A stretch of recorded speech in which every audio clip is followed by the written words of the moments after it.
Hey guys, welcome back to Enlightened Turtle. It's your host Kev here. So I've had a bit of a hiatus. I've had some things going on in my personal life.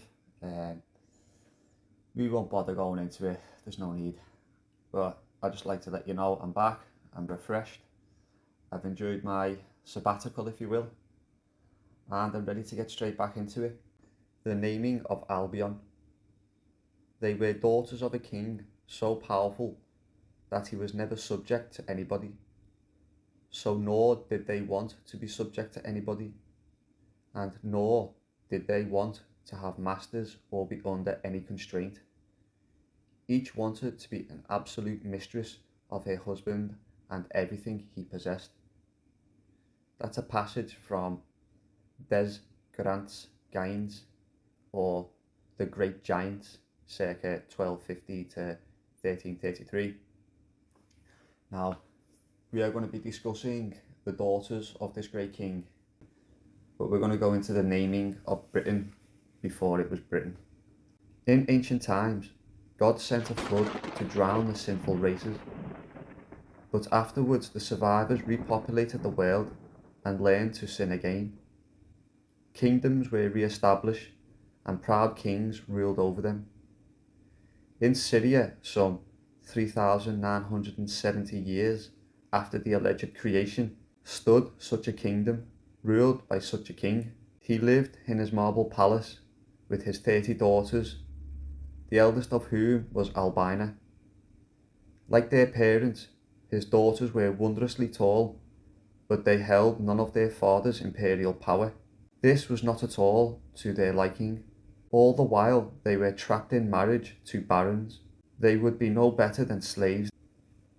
They resolved to murder their husbands in their beds and take over the kingdom. But the youngest among them could not suppress her guilt. She confessed to her husband and went straight to the king. A brutal punishment ensued. The sisters, all except for the youngest, were cast out to sea and left to the mercy of fate. For weeks they drifted, rudderless, collecting water from the sails to drink, eating nothing until a storm came upon them. For 3 whole days and nights the waves crashed on their ship, but the vessel endured. When the first morning came after the passing of the storm, they awoke to the sound of birds and the slow crunch of waves on the sand. They had landed, though they had no idea where. The air was much colder and wetter than it had ever felt in Syria. Albine landed on the seaweed-strewn beach. Beneath the bone-white cliffs, she seized a handful of sand and pebbles and let them fall like beads through her fingers. Together the women explored. In their hunger they ate acorns and sour crab apples, medlars and chestnuts. They might have found more, but what did they know of foraging? The rivers were full of gleaming trout, but they had never fished. What was more, no matter how far they wandered in search of food and shelter, or a town in which they might find lodgings, the sisters encountered no one. They realised they were alone, washed up on a strange shore with no one but themselves to rely on. This land shall be called Albion, said Albine, and the sisters accepted her as their queen. So Albine and her sisters were forced to learn how to survive, until they were no longer pampered queens but mistresses of root, stone and antler. First they learned to gather berries and nuts, curbing their hunger with these. Soon wanting meat, they devised traps and spears, from wood and rope, from sinuous stems. Then they practiced with their tools, till they were cooking deer on open fires and falling asleep with stomachs full. It was not without hardship that they came to live off the land, but live they did, and they lived well. The sisters, already tall in stature, grew plump as penny-bun mushrooms and as strong as a wild boar. But there was still something missing. With their traps and snares, and their growing hunger, they caught more than meat.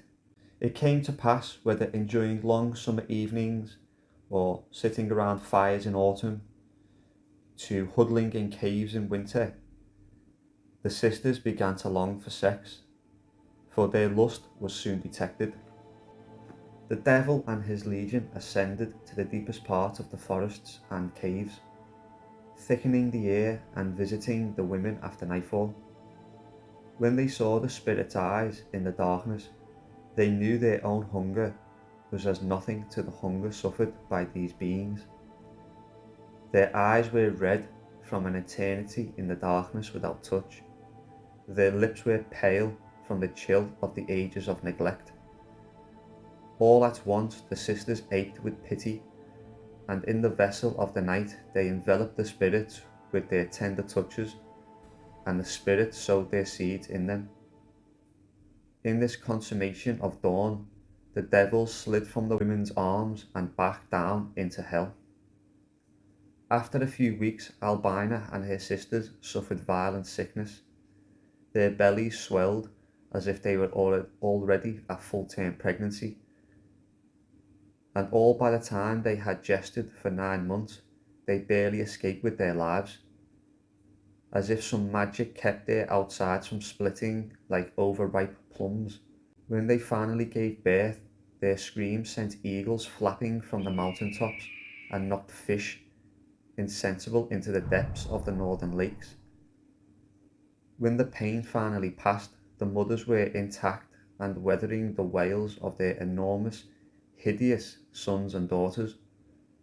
From devils and queens, the giants of Albion were born, and they suckled milk that was as fat as the land.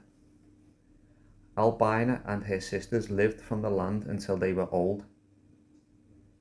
With their children, they mined the earth and made golden idols to worship, bulls and swans and dragons. When they died, their white bones became part of the chalk downs, and their flesh turned to hay gold. After this, their children grew huge, strong, and ancient. The giants populated the land by means of one another.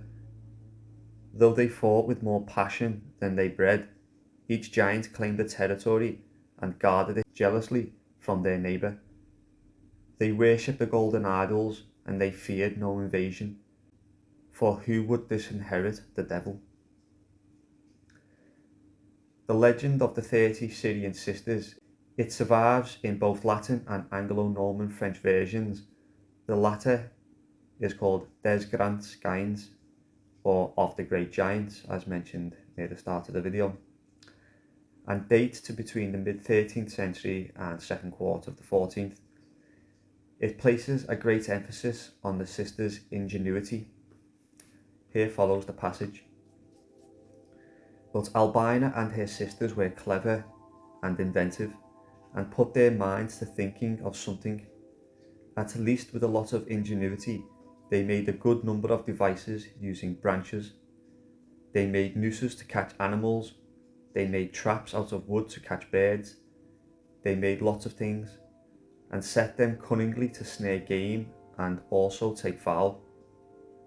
When they had got as much as they wanted, they prepared the game and made a fire by striking pebbles together, which there were plenty of." End quote. Today Albine and her clan read like heroes, but in the Middle Ages their characters may have been more ambiguous. This has to do perhaps with the Syrian origins and their similarity to the stock character of the female Saracen. In medieval literature, Saracen women, especially princesses, are often portrayed as determined agents of their destinies, which in the context of many Crusader narratives might well manifest itself in infatuation with the Christian knight, and as such a powerful desire to be with him, that she may betray, injure, or even kill members of her household to satisfy it. The Syrian Albine and her sisters behave with the quintessential murderousness of literary Saracen princesses, but without the saving grace of the Christian knight. Some versions of the Des Grands Giants, apologies if I'm mispronouncing that by the way guys, includes lines noting to how in later years farmers tiling the soil found huge bones, shield-sized shoulder blades and other giant body parts. Hilltop fortresses smack of the work of giants, they say. All of this serves as evidence for the erstwhile presence of Albine's race of giants. Whoever the poet was, they were a storyteller of the highest calibre, with a vivid imagination and a sense of humour to match. We may never work out the true origins of the name Albine, or why it is believed to have been populated by giants. In the absence of another explanation though, why not look to Albina, as there seems to be many credible indicators of this past. So there we have it, guys. There's the naming of Albion from Albine, one of the daughters of a great Syrian king. I hope you enjoyed that one, and I'll catch you in the next video. Peace.